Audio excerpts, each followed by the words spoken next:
Hey, hey, hey, let's talk project management for a minute.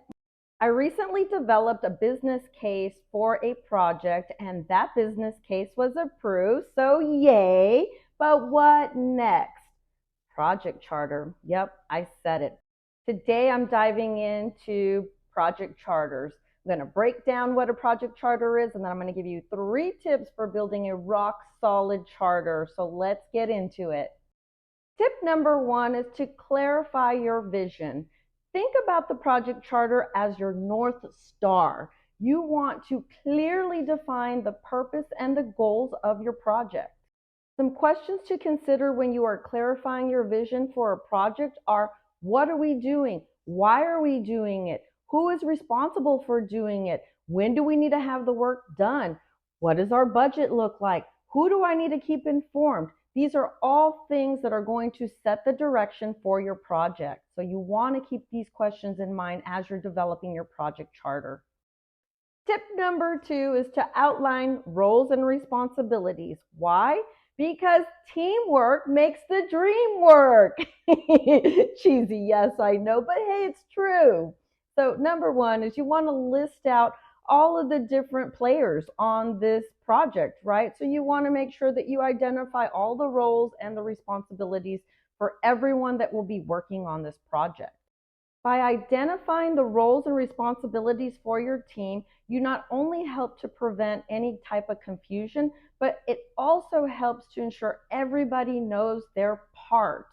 And when everybody clearly understands their role, it is smoother sailing. Yep, smoother sailing, because that's what we want. When identifying your project team, you want to make sure you know who is your project sponsor, who is the project manager assigned, who are the subject matter experts, who are the business owners, are there any developers that are part of this project, and what about the steering committee, because we know we'll need a steering committee. So these are all of the different roles that you want to factor in to your project charter as you're working on this piece.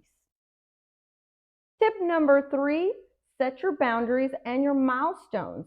When we're looking at a project, our boundaries are going to be what's in scope, right? And what's out of scope. So you want to set those boundaries so it's clearly defined.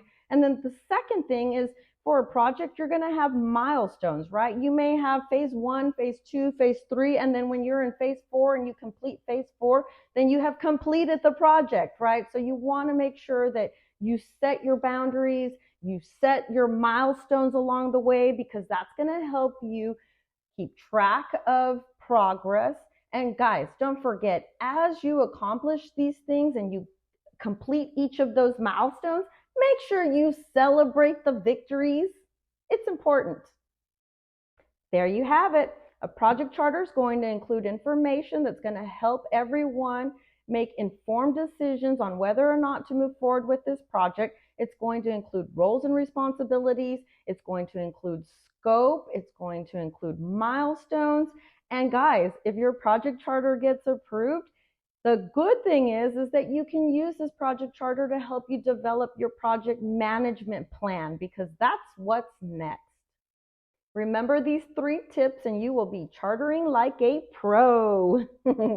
If this information was helpful, please like, share, and all the good stuff. Subscribe. If you have any questions, please drop them in the comments and I'll be sure to respond. Thanks for watching.